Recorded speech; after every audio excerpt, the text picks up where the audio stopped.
Boa noite, aqui é o pastor Diogo. Estamos juntos aí em mais uma quarta-feira para a gente dar continuidade ao nosso estudo aí do livro de Atos. Hoje nós vamos ler o capítulo 17, nos versículos de 1 a 15. Vamos tentar expor aí esses 15 versículos, certo? Então fica comigo aí. Hoje a gente vai fazer um pouquinho diferente. Nas outras oportunidades, a gente ia lendo conforme ia contando a história. Hoje nós vamos ler os versículos todos, e aí conforme a gente for falando, conversando, a gente relê alguns trechos que forem necessários aí para o nosso entendimento, tá certo? Então vamos começar lendo o texto. Isso, diz assim: Tendo passado por Anfípolis e Apolônia, Paulo e Silas chegaram a Tessalônica, onde havia uma sinagoga dos judeus. Paulo, segundo seu costume, foi procurá-los e por 3 sábados discutiu com eles a respeito das Escrituras, expondo e demonstrando ter sido necessário que o Cristo padecesse e ressuscitasse dos mortos. Paulo dizia: Este Jesus que eu anuncio a vocês é o Cristo. Alguns deles foram persuadidos e se juntaram a Paulo e Silas. O mesmo aconteceu com numerosa multidão de gregos piedosos e muitas mulheres importantes. Os judeus, porém, movidos de inveja, trazendo consigo alguns homens maus dentre a malandragem, reuniram uma multidão e provocaram um tumulto na cidade. E, atacando de surpresa a casa de Jason, procuravam trazer Paulo e Silas para o meio do povo. Porém, não os encontrando, arrastaram Jason e alguns irmãos diante das autoridades, gritando: Estes que promovem tumulto em todo o mundo chegaram também aqui. E Jason os hospedou na casa dele. Todos estes agem contra os decretos de César, dizendo que existe outro rei chamado Jesus. Tanto a multidão como as autoridades ficaram agitadas ao ouvir estas palavras.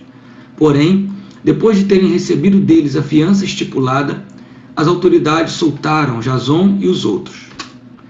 E logo, durante a noite, os irmãos enviaram Paulo e Silas para Bereia.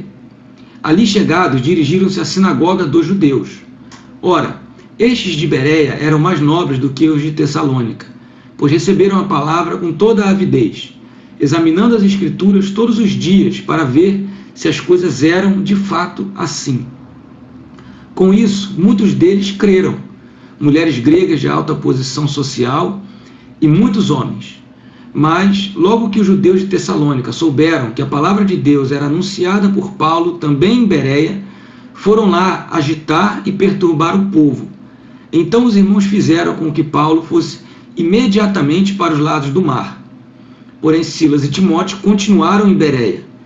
Os responsáveis por Paulo levaram-no até Atenas e regressaram trazendo ordem a Silas e Timóteo para que fossem encontrá-lo o mais depressa possível. Amém? Vamos orar? Tem um tempinho de oração aí com os irmãos. Senhor, obrigado pela Tua palavra. Pedimos agora a revelação para que o Teu Espírito Santo aplique essas Escrituras ao nosso entendimento, à nossa vida, para que haja transformação na nossa mente e que possamos agir de acordo com a Tua vontade como igreja no tempo de hoje. Muito obrigado por essa palavra, em nome de Jesus. Amém. Amém, meus irmãos. Então, esse é um texto muito interessante e nós vamos tentar, como eu disse, ir até o versículo 15, porque nós vamos falar da relação das Escrituras com a vida. E a gente vê, e é por isso que eu quero tentar ir até o versículo 15, a atuação de Paulo e Silas em 2 cidades onde a reação às Escrituras foi diferente, em Tessalônica e em Bereia. Em Tessalônica, poucos dos judeus aderiram àquilo que Paulo explicou, baseado nas Escrituras. E em Bereia, a atitude foi diferente, foi uma atitude de exame, uma atitude de um exame crítico, imparcial, que levou muitos a crerem ali dentro da sinagoga. Então, que diferença é essa e por que que isso, e o que que isso tem a ver com a gente, com a mensagem que Paulo carregava? É o que a gente vai tentar entender um pouquinho hoje aqui nesse texto aí de Atos capítulo 17, tá certo? Então, o que está acontecendo, como sempre aí o nosso mapinha, está acontecendo numa região que é o norte da Grécia, a Macedônia, né? E aí eu queria mostrar para vocês aqui se você puder observar, Paulo saiu de Troade, nós já conhecemos a história, passou por Samotrácia, Neápolis e chegou em Filipos.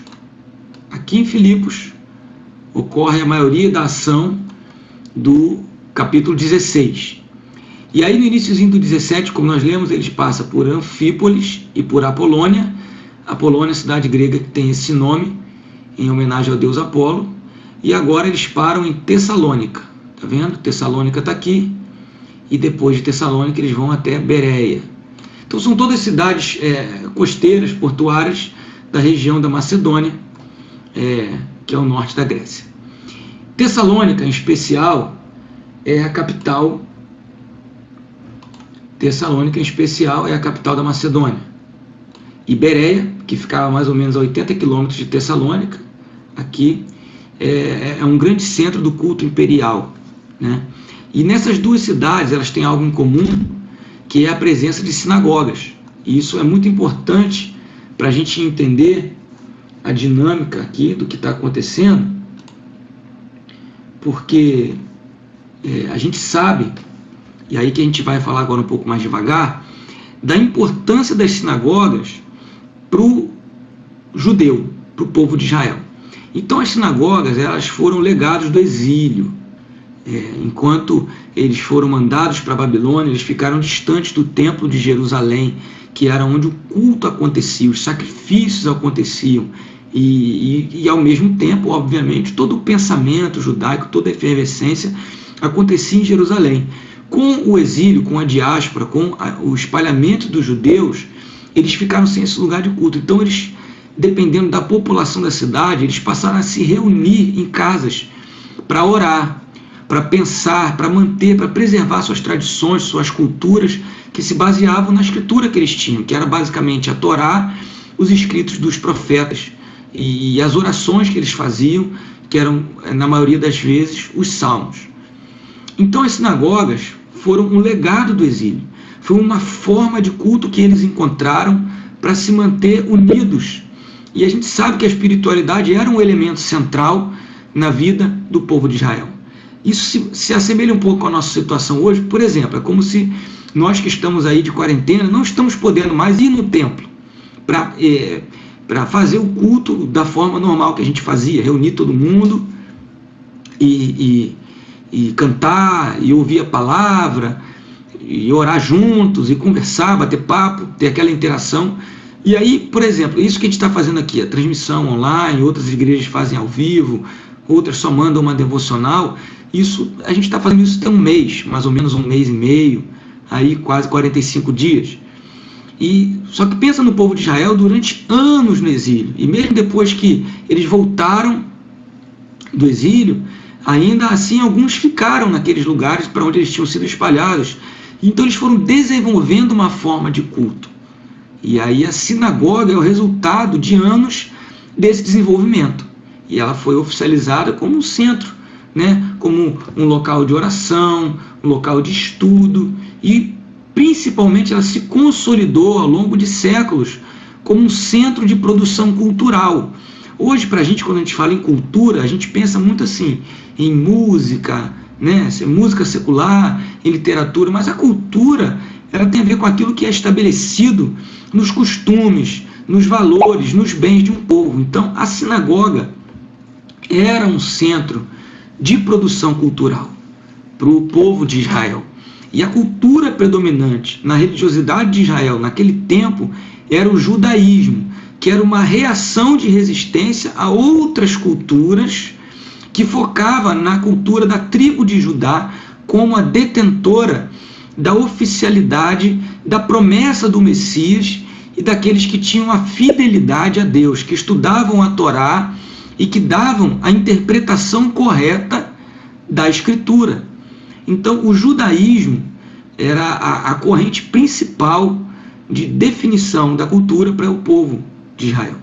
E nas sinagogas era o lugar onde havia o debate, o ensino, a transmissão disso tudo, todo sábado, em todos os lugares onde haviam judeus em número suficiente para sustentar uma sinagoga.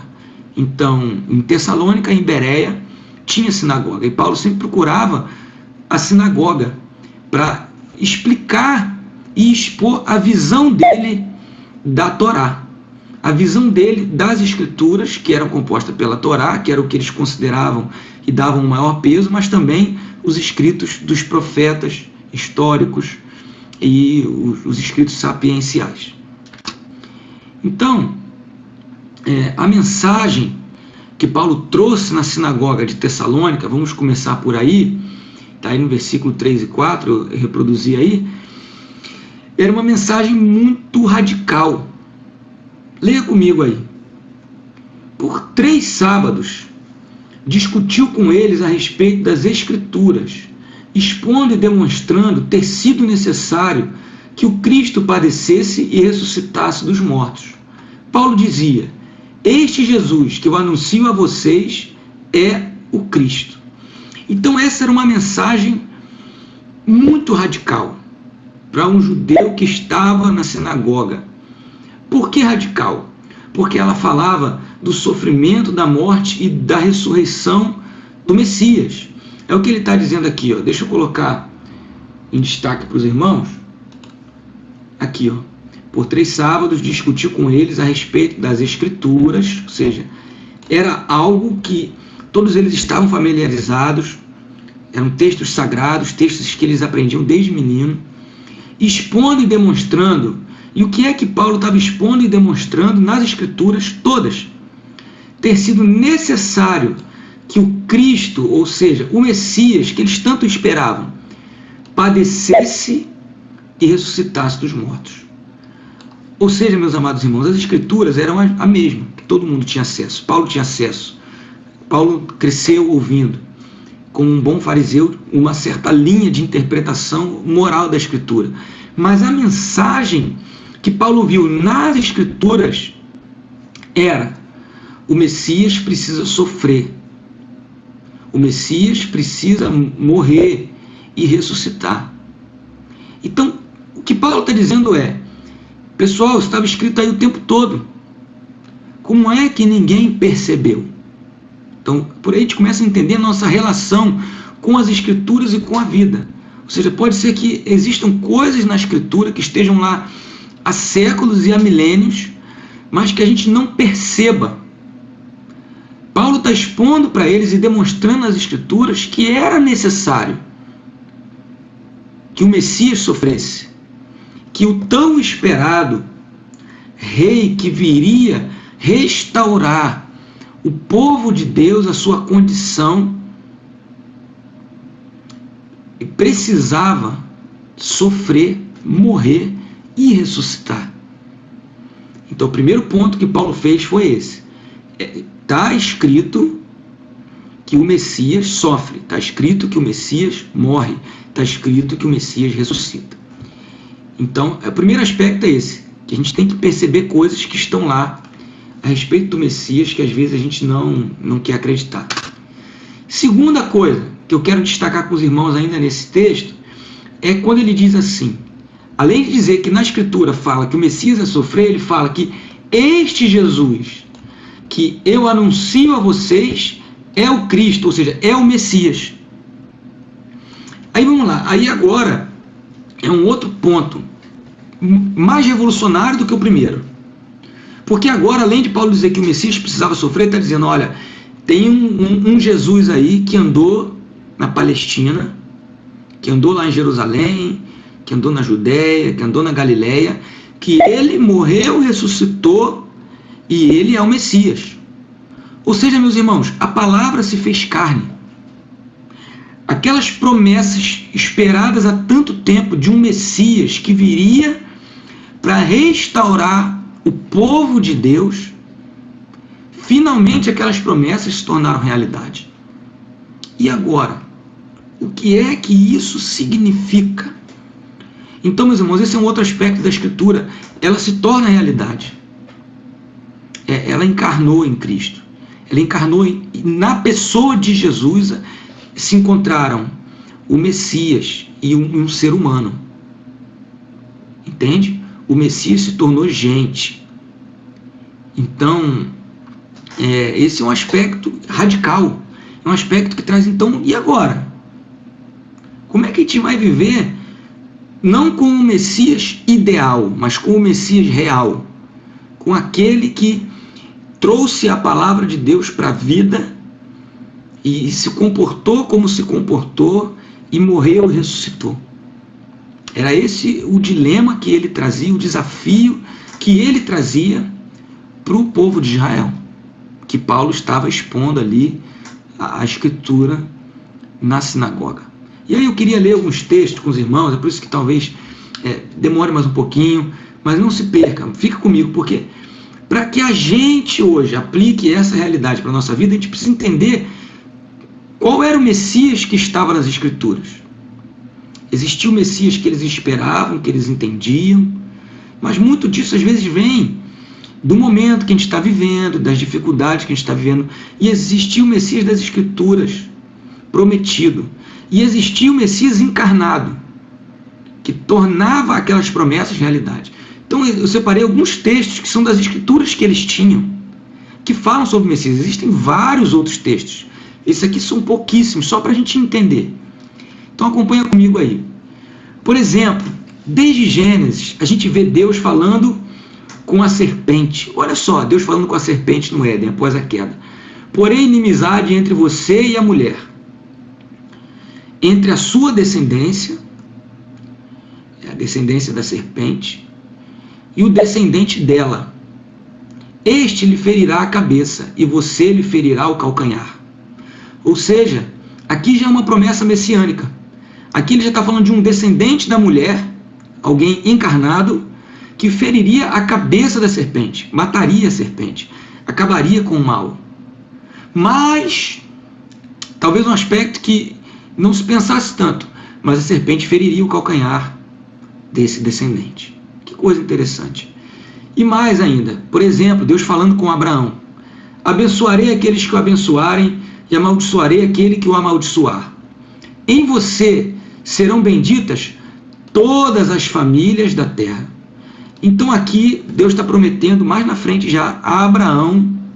Deus já está separando um homem, através desse homem um povo, e através desse povo um descendente, no qual seriam benditas não só os descendentes daquela família, mas todas as famílias da terra. Então ele está falando do Messias e está falando de um outro aspecto messiânico, que é a bênção para todas as famílias da terra. Acompanhou comigo? Mais para frente, um aspecto muito importante do messianismo era a pessoa de Davi. Então, em 2 Samuel 7,16, um livro histórico, Deus está prometendo a Davi um descendente. Quanto a você, a sua casa e o seu reino serão firmados para sempre diante de mim. Veja, sua casa, sua descendência e o seu reino serão firmados para sempre diante de mim.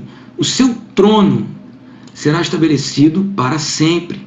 Então ele está prometendo a Davi um descendente que reinaria, ou seja, um aspecto de política, um aspecto de reino.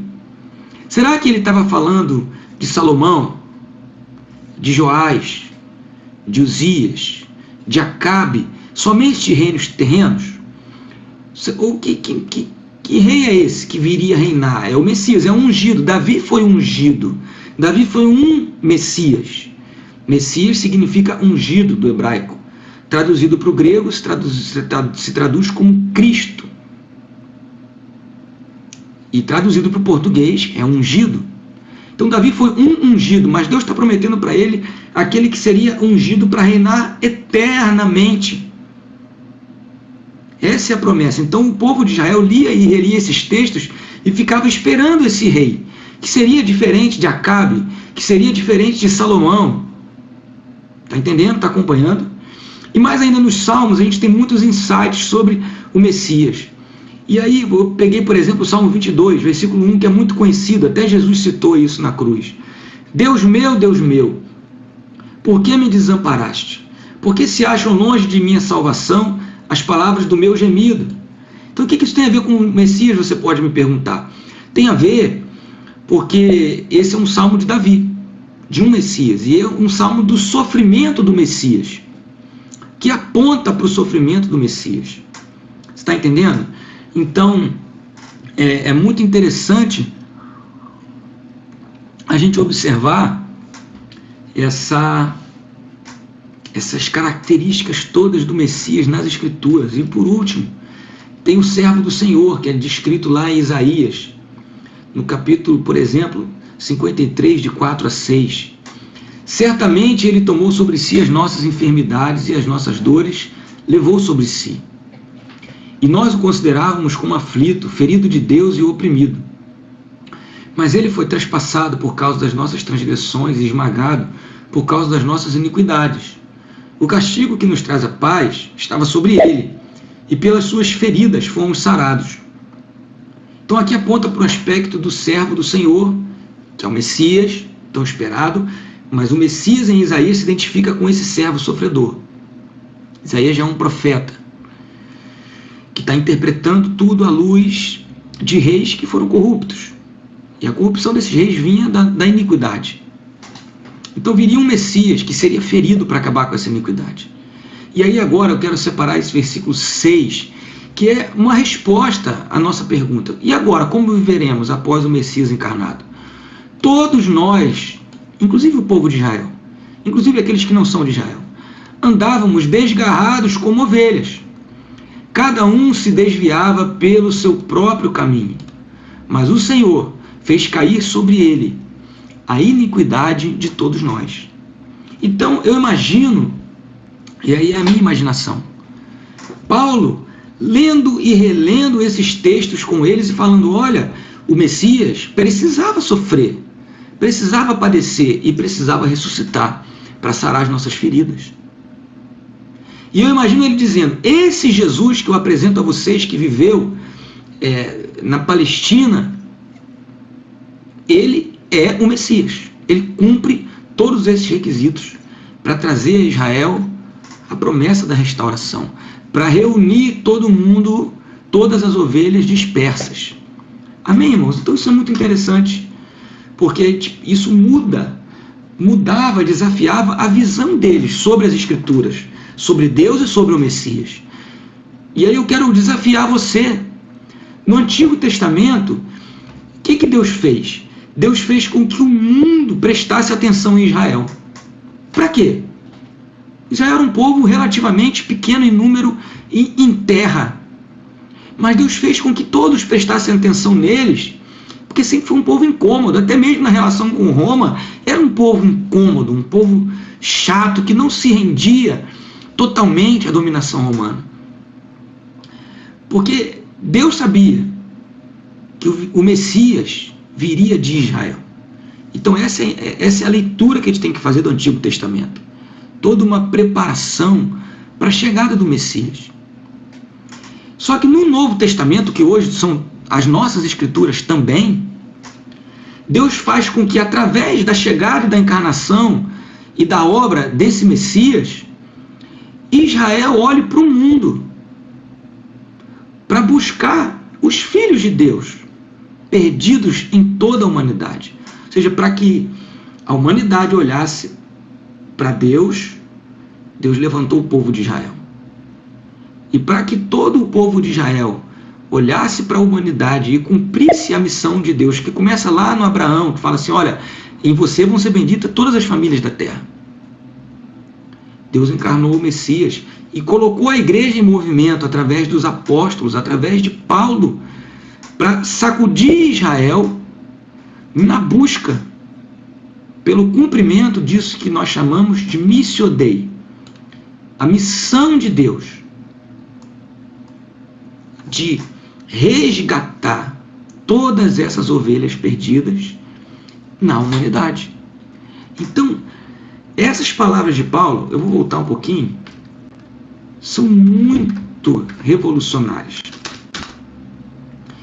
Por 3 sábados, deixa eu botar aqui de novo na canetinha do laser, por 3 sábados discutiu com eles a respeito das Escrituras, expondo e demonstrando ter sido necessário que o Cristo padecesse e ressuscitasse dos mortos. Paulo dizia, este Jesus que eu anuncio a vocês é o Messias. Amém? Então agora você já sabe o que eles esperavam do Messias e o que isso significava para eles. Então, como é que a nossa visão muda? Hoje eu tenho visto uma briga muito grande, a briga não é de hoje.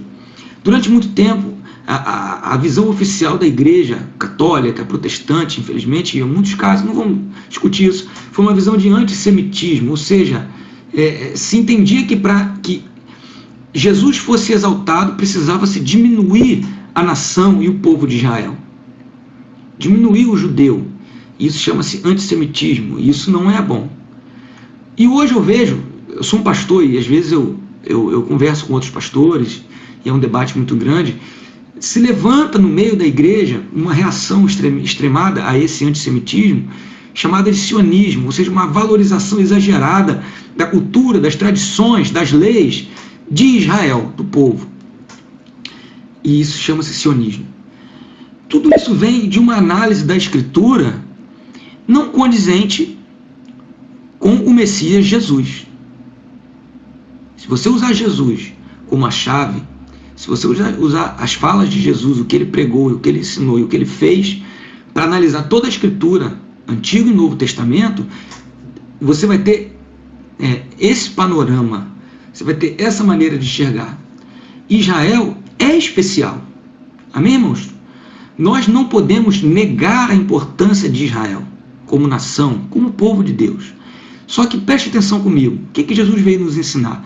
Essa importância não deve ser diminuída. Não deve ser diminuída. Deixa eu voltar aqui para o marca-texto. Essa importância não deve ser diminuída, como foi muito tempo, mas também não deve ser supervalorizada. Essa supervalorização vem do quê? Vem de um probleminha. Israel é especial, claro que é. Mas por que Israel é especial? Então vamos olhar aqui.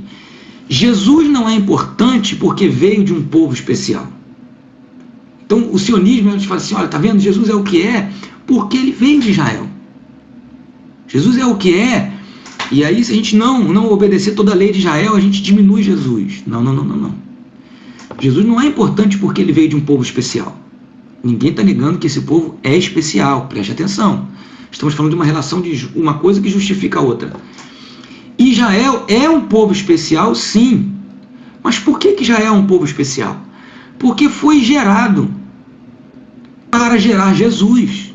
Amém, irmãos? Israel foi gerado em Deus para trazer Jesus, para que Jesus encarnasse dentro de um contexto. Então nós não podemos negar esse contexto. Mas também não podemos dizer que Jesus é especial porque veio desse contexto. E mais, não só é especial porque foi gerado para gerar Jesus, mas como foi gerado para gerar Jesus para a humanidade. Ou seja, a promessa que foi feita a Abraão se cumpre em Jesus, se cumpre para a humanidade. Deus vem caminhando num movimento de autorrevelação para a humanidade. Israel é o canal. E Jesus é o cumprimento a isso. Então é isso que Paulo entendeu, que revolucionou a vida dele. Ele não negou nada das Escrituras, ele não negou, ele simplesmente entendeu o cumprimento daquelas Escrituras na pessoa de Jesus, o Nazareno, que morreu e ressuscitou para trazer para a humanidade uma nova perspectiva, uma nova possibilidade de reconciliação com o Deus de Israel. Só que o Deus de Israel agora em Jesus passa a ser o Deus da humanidade. Então isso é que é revolucionário na fala de Paulo. É isso que incendeia a sinagoga. É isso que causa estranheza. E aí a gente vê que a reação do pessoal em Tessalônica não foi das melhores. A gente vê, por exemplo, eu vou destacar de novo aqui no texto, que eles são movidos de inveja, que eles trazem os homens da malandragem para provocar tumulto na cidade. Então eles vão e entram na casa de Jason, alguém que tinha hospedado Paulo e Silas e a sua companhia. E aí eles não encontram Paulo e Silas, levam quem estava lá na casa de Jason, quem estava lá, os crentes, leva eles para as autoridades, porque, deixa eu voltar lá só um pouquinho, alguns tinham crido. O que aconteceu? A reação a isso A reação, no finalzinho, eu esqueci de colocar aí no versículo 4, é o quê? Alguns deles foram persuadidos e se juntaram a Paulo e Silas, alguns da sinagoga. Amém? Não muitos, não todos, receberam essa mensagem e aceitaram essa mudança de mentalidade. O mesmo aconteceu com numerosa multidão de gregos piedosos, ou seja, já eram ovelhas perdidas de Deus que não vinham da linhagem de Israel, mas que buscavam o Deus de Israel. Falaram, então ele está em Jesus. E muitas mulheres importantes, mulheres da sociedade. Então essa foi a reação. Amém? Alguns judeus, muitos gregos piedosos e mulheres importantes na sociedade. Então, vamos lá. Só que isso despertou a inveja. Despertou a inveja de um pessoal. E eles fizeram lá um movimento, buscaram Jason, e olha o que eles dizem para as autoridades. Estes que promovem tumulto em todo o mundo chegaram também aqui. Que palavra interessante. Então, realmente, essa mentalidade, essa leitura do Messias Jesus trazia um tumulto, trazia uma inversão de valores para os judeus e para os gregos. Porque, olha só, todos estes agem contra os decretos de César, dizendo o quê? Que existe outro rei, chamado Jesus.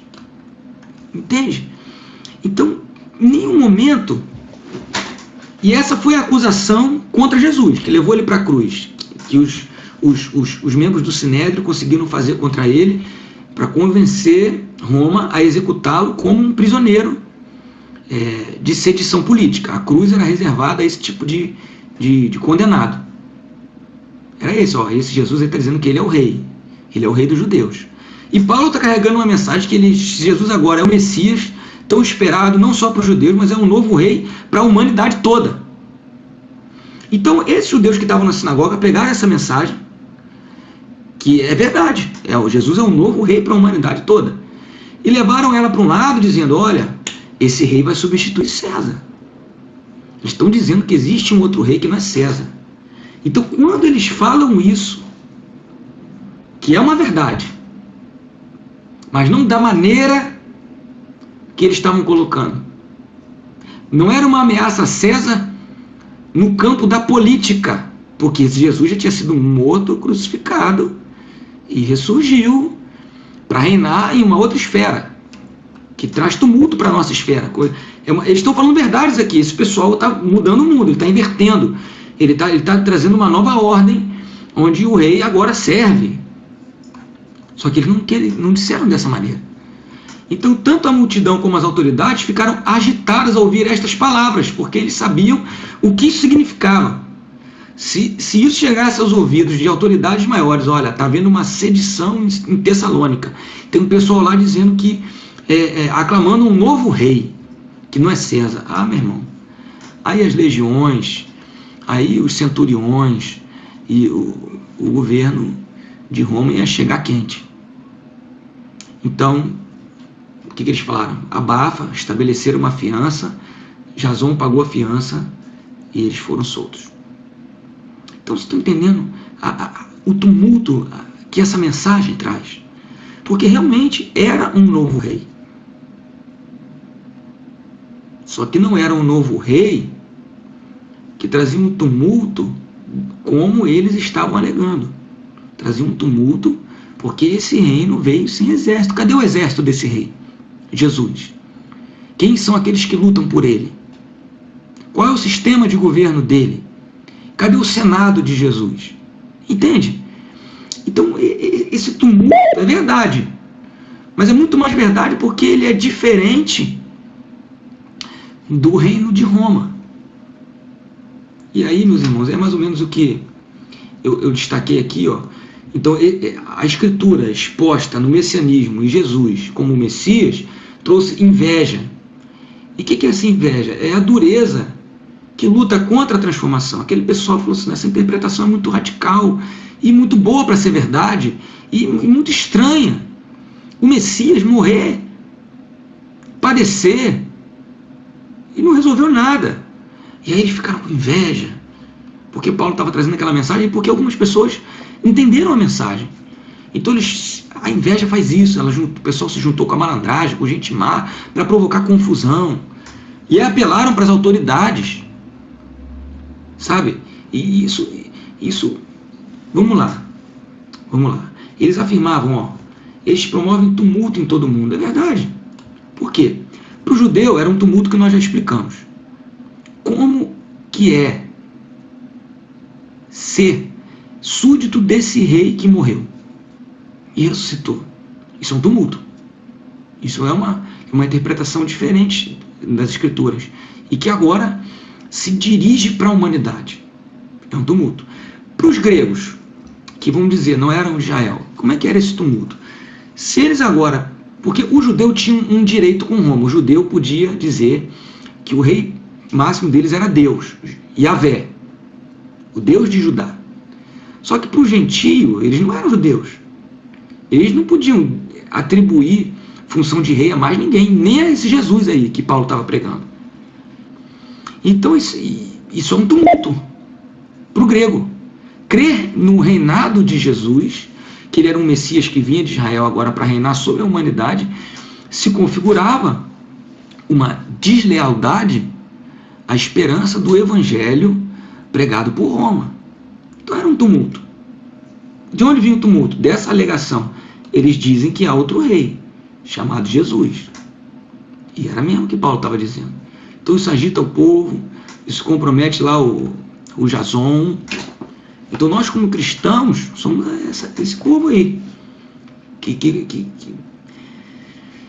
não está na retaguarda da leitura da Escritura, mas que lê a Escritura a partir de Jesus, e isso tumultua, de certa forma, a nossa vida, como tumultuou a vida de Jason, como tumultuou a cabeça daqueles judeus. Amém, irmãos? E aí, o texto continua, e Paulo tem que ir embora, né? Paulo e Silas vão para Bereia, e logo durante a noite, os irmãos enviaram Paulo e Silas para Bereia. Ali chegados, dirigiram-se à sinagoga dos judeus. Mais uma vez, eles vão para a sinagoga pregar as mesmas coisas. Ora, estes de Bereia eram mais nobres do que os de Tessalônica, pois receberam a palavra com toda a avidez, examinando as Escrituras todos os dias para ver se as coisas eram de fato assim. Com isso, muitos deles creram. Agora não foram poucos, foram muitos daqueles que estavam na sinagoga que creram. Mulheres gregas de alta posição social e muitos homens. Então aqui a palavra foi recebida de maneira diferente. Mas logo que os judeus de Tessalônica souberam que a palavra de Deus era anunciada por Paulo também em Bereia, foram lá agitar e perturbar o povo. E aí Paulo e Silas, Paulo teve que fugir. Só Paulo, como a gente pode ver aí. Paulo fosse para o lado do mar, foi para o mar. Silas e Timóteo continuaram em Bereia. E Paulo vai parar em Atenas, que é a nossa próxima fase. Mas vamos falar um pouquinho de Bereia. Então, o termo que Lucas usa para falar desses crentes de Bereia é nobreza. Estes de Bereia eram mais nobres do que os de Tessalônica. Por que eles eram mais nobres? Porque eles pararam para ouvir o que Paulo tinha para dizer.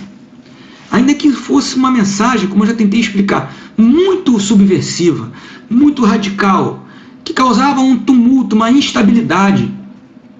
A nobreza deles estava em quê? Em ouvir. Então eles examinaram as Escrituras para ver todos os dias se as coisas eram de fato assim. Então veja que a fé deles, o crer deles, isso fez com que muitos deles crescem. Veio de um exame das Escrituras de gente que tinha avidez pela palavra. Porque esse é o nosso problema com esse livro aqui. Às vezes a gente lê a Escritura com a mente fechada para Deus, porque Deus quer se revelar através da Escritura. A gente lê a Escritura de uma maneira fundamentalista. Onde está o fundamentalismo? Não está nos fundamentos. Está na nossa maneira de ler, porque a gente só lê para confirmar o que a gente já sabe. Isso não é nobre.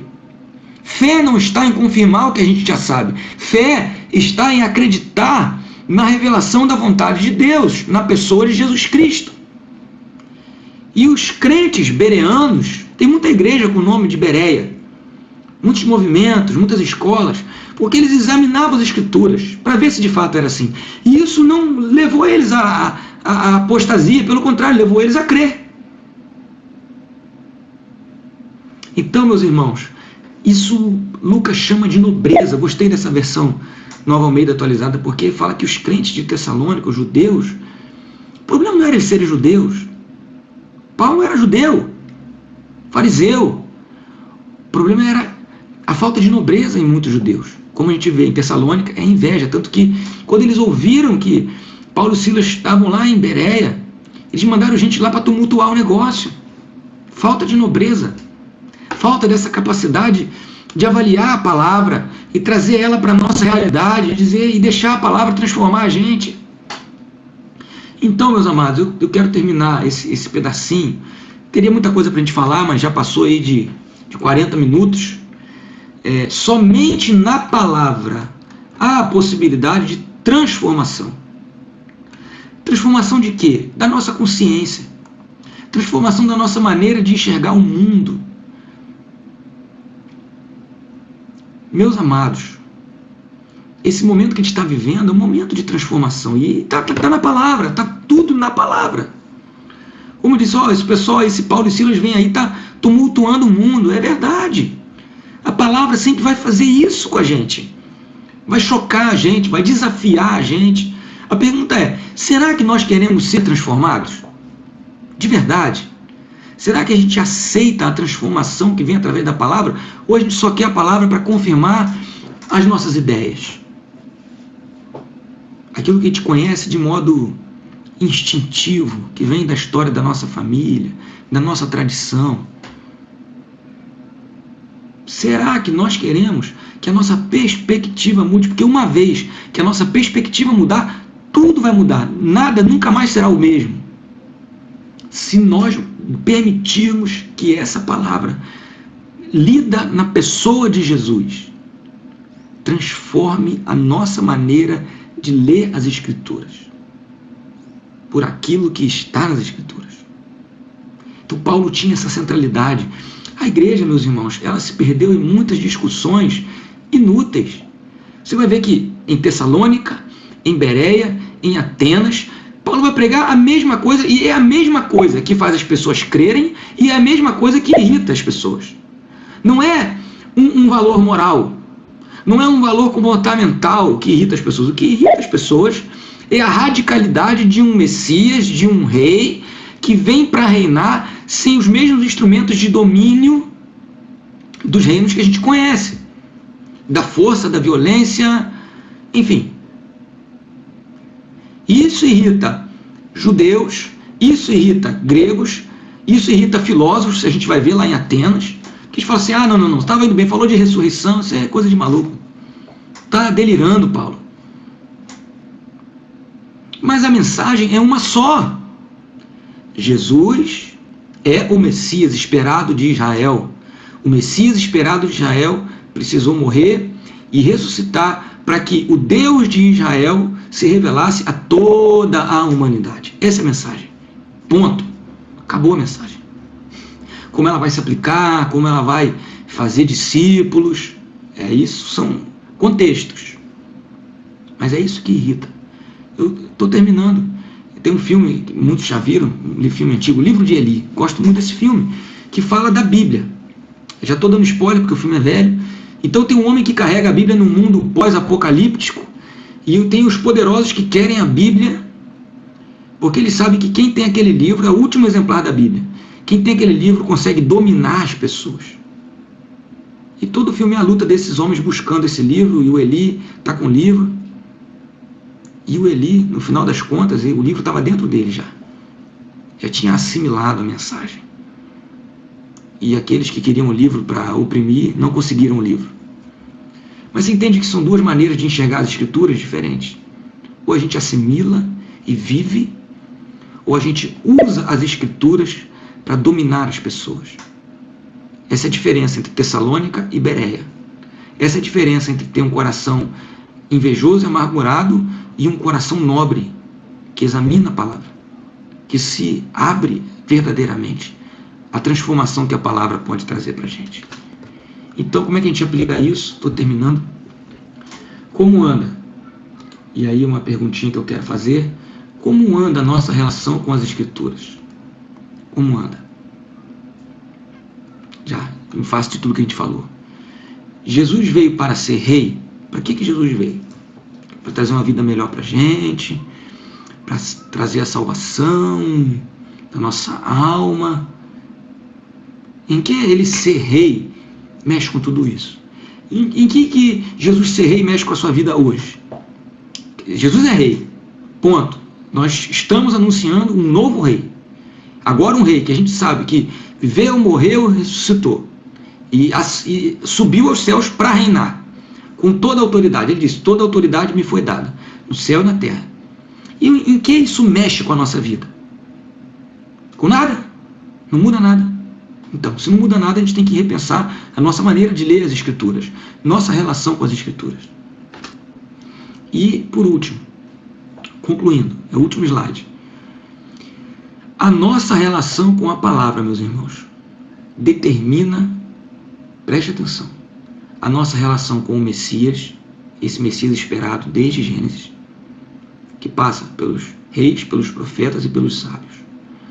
A nossa relação com Jesus, não dá para separar esse Jesus que está descrito nos evangelhos, que falou o que falou, que fez o que fez. A nossa relação com o povo de Deus, que seja o povo de Deus, em Israel, que começou em Israel, que hoje nós chamamos de igreja, Messias, Jesus, igreja, e determina a nossa relação com o mundo à nossa volta. Gregos se convertiam, filósofos estavam pensando assim, que é isso aí que esse Paulo está pregando? Mulheres da alta sociedade se converteram. Gregos piedosos se converteram. Porque Paulo releu as Escrituras e entendeu a mensagem central que precisava ser levada a toda a humanidade. Amém, meus irmãos? Então que fique para a gente esse pensamento, essa questão aí. Tá certo? Vamos orar. Quero orar por essa palavra. Daqui a pouquinho, quem puder, nós teremos uma live no Instagram. Nessa live a gente pode comentar mais um pouquinho. Vamos fazer nossa oração da fé, alguns agradecimentos de oração também. Então, se você puder, acompanhe a gente lá no Instagram, tá bom? Vamos orar. Senhor, obrigado por essa mensagem, obrigado pela palavra, que possamos ter um coração ávido pela Tua palavra, Senhor, que se revela na Escritura, no Antigo e no Novo Testamento, que se revela no Messias encarnado em Jesus Cristo, em Jesus, esse que pregou para a gente, esse que morreu por nós, que ressuscitou. Nada está fora da sua pessoa e da sua obra, e que reina hoje. Que possamos, a partir dessa leitura, ter um relacionamento com a Tua palavra, que ordene nossa relação com o povo de Deus, com o Teu povo, Senhor, e também com o mundo à nossa volta.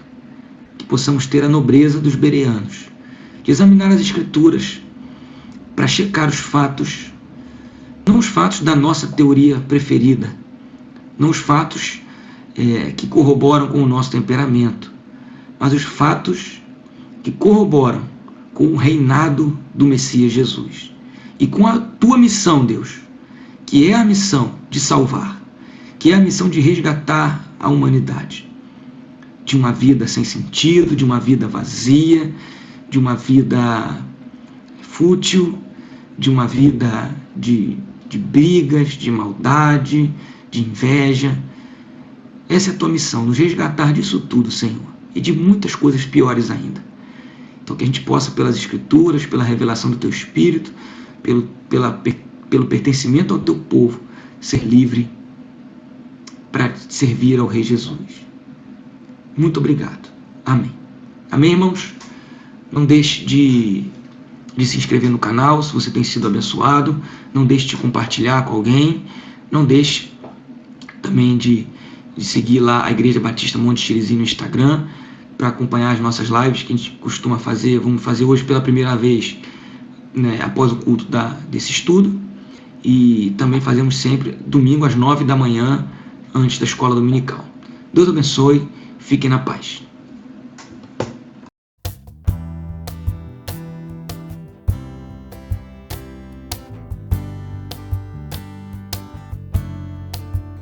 Nós estamos aqui tão sedentos de ti. Vem, ó Deus, enche este lugar. Meu desejo é sentir teu poder, teu poder.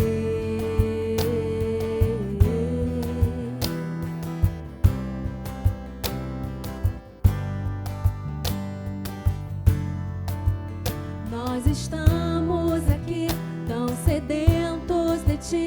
Vem, ó Deus, enche este lugar. Meu desejo é sentir teu poder, teu poder. E então vem me incendiar. Meu coração é o teu altar. Quero ouvir o som do céu, tua glória contemplar. E então vem me incendiar. Meu coração